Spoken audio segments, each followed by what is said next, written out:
Yeah. And so whenever they had openings, they wouldn't pay as much as I was making for a beginning. Oh, for being like a principal or whatever. Yeah. And so I just never accepted them. I said, I won't even apply. And finally, at the very end, our school was having problems. Yeah. And so... What were the problems? I know you said problems, but... Well, I guess... Well, I can't tell you, because who knows? But Jones School had the most grievances of all the schools added together.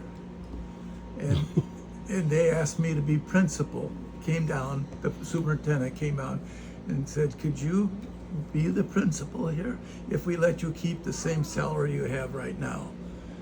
I thought, oh. Sounds terrible. Okay. So I became the very first homeborn administrator. They had always got young people from all over, you know. Yeah.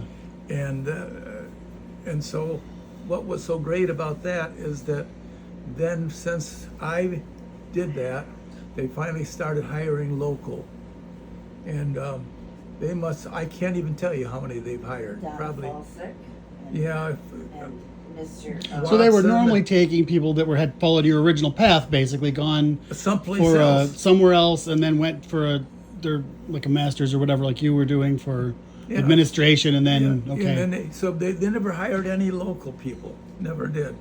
So I was the first local one hired, and that opened up the door. Then we end up having Watson and a whole bunch of people, and Watson became superintendent. And they were asking you to be principal because they were having because of all these, like between the staff and the administration, that kind of things, or parent they had things, grievances, and then in my tenure we had 0 grievances. I brought it to the highest. They weren't hiring the paper pusher. They were hiring the peacemaker. Yeah, is that sort of? That's exactly it. They hired a peacemaker, and it worked beautifully. Except, like Mom says, she was the paper pusher. I wasn't. I'd go into his office and he'd say, "Can you come?" And we'd go through all his papers. Okay, you could keep this one file, and we had a file, and I'd do his filing for him. He'd say, "Now this one you have to answer. You have to do this." So you'd think his secretary would have done that, and his secretary was Chris Nivison. Yeah. She was wonderful. She took over a whole bunch of stuff. But she didn't, file your papers in your office or anything. But then I got that problem with that terrible taking Previn and Prevera, where I hurt everywhere and I couldn't walk, I couldn't sit, I couldn't lie down, I couldn't. So then I retired to take care of her. Pain. That you did that early retirement thing. Yeah. Okay. Then that's why we did that. Well, so how long were you principal then? Like only a year and a half. A year and a half. That's all. Oh, I thought it was longer than that. Okay. Almost 2 years. Yeah, because I started in the middle of the year. They had. Well, and it sounds like what you had been hired to do was sort of mostly done then. So they were having big problems. So I was hired in December, we'll say. And he really loved the classroom. He missed it. Yeah. He missed the kids. Meow. What you guys? Yeah, so some of my kids I see now, they say, "Oh yeah, I was in your 5th grade and when you were a principal," Yeah. So they were in my year where I remember went half and half. All the classrooms every year. Oh yeah, because I was a music teacher once upon a time. I would visit in each classroom. Mom and I would read stories together, and I would go and read stories to each classroom. And of course, wait, when you were principal? Yeah. And see, Lorna and I had been in drama our whole life. Great big Easter bunny. So when I would read a story, I'd read it in personality. Of course. That the 5 Chinese brothers would do that, and I would read them to that way. And I became a hit with the kids, of course. And I loved reading to the kids too, because I was dramatic. I did the 3 Little Pigs, didn't I?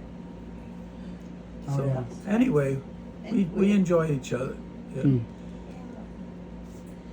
a And I was wonderful, telling my interesting dad life. yesterday that when I went to did my 35th class reunion, and I still had people telling me, "Oh, well, some of them saying, oh, I ran into your dad over here, and oh, I ran into your dad over there," and I'm like, people have to stop running into my dad. Like he needs an orange sign or something. But I had like several different people still telling me, you know what, your dad was still my favorite teacher.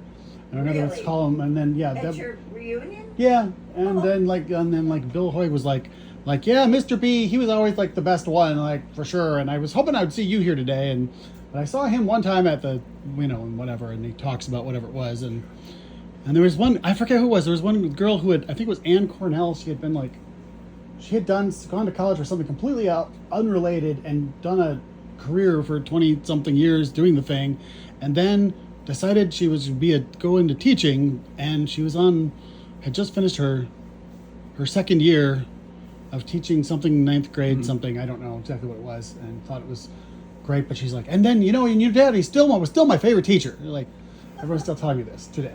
Like, Well, I after have found- he hasn't been a teacher for Yeah, long, time. 30 years. How long have- has it been? I got a message. When did on you there. retire? I got a message on my answer machine right now that I can't erase. It's from one of the teachers here who called me, and it's Teacher Day today. I wanted to let you know you were my favorite teacher. jeez. And I went to teach me because of you.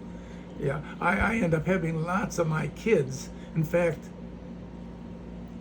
two of them wrote papers on me in college. One was Christy Large. Christy Large did, and so did the one it's in here right now. Yeah. So yeah, I was the subject of their papers. So I guess I did all right. Why we didn't go to Minneapolis, move to Minneapolis. This is where Dad will